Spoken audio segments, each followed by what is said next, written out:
যেই দলের নেত্রী, যেই দলের নেতাকর্মীরা নিজ দেশের বিরুদ্ধে বিদেশে বসে ষড়যন্ত্র করে, তারা এই বাংলাদেশে রাজনীতি করার অধিকার রাখে কিনা সেই প্রশ্ন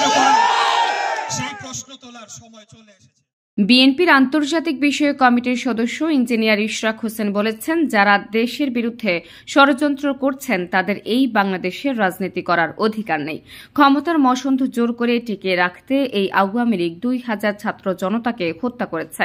এই হত্যার বিচার না হলে ভবিষ্যতে এরা আবারও দেশের মানুষের রক্ত চুষে নেবে। শনিবার বিকেলে নরসিংদীর রায়পুরা RKRM উচ্চ বিদ্যালয়ে আরাফাত রহমান কোকো স্মৃতি ফুটবল টুর্নামেন্টে ফাইনাল খেলায় পুরস্কার বিতরণী অনুষ্ঠানে প্রধান অতিথির বক্তব্যে তিনি এসব কথা বলেন। ইশরাক হোসেন বলেন, মহান মুক্তিযুদ্ধে এই নরসিংদীর মানুষ অগ্রণী ভূমিকা রেখেছেন।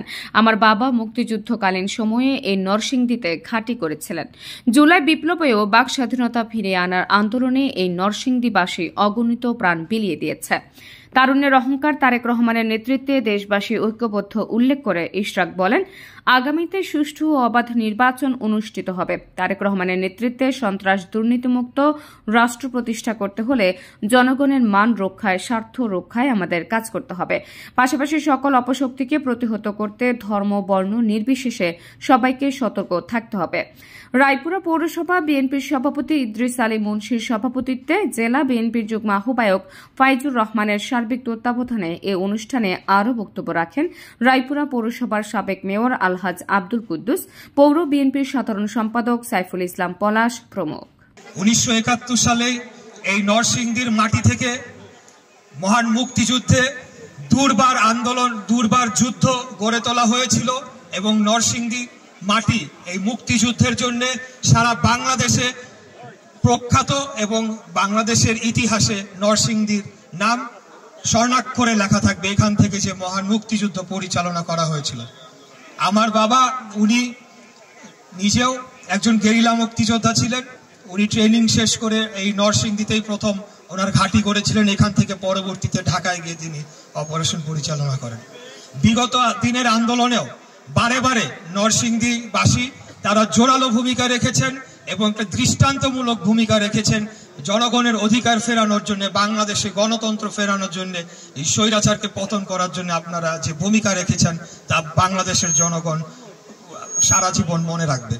তাদের উদ্দেশ্যে বলবো যে আগামী দিনে বাংলাদেশকে গড়ে তোলার দায়িত্ব আপনাদের হাতেই রয়েছে এবং আপনারা সবসময় চেষ্টা করবেন যে দেশকে আগে ভালোবাসতে।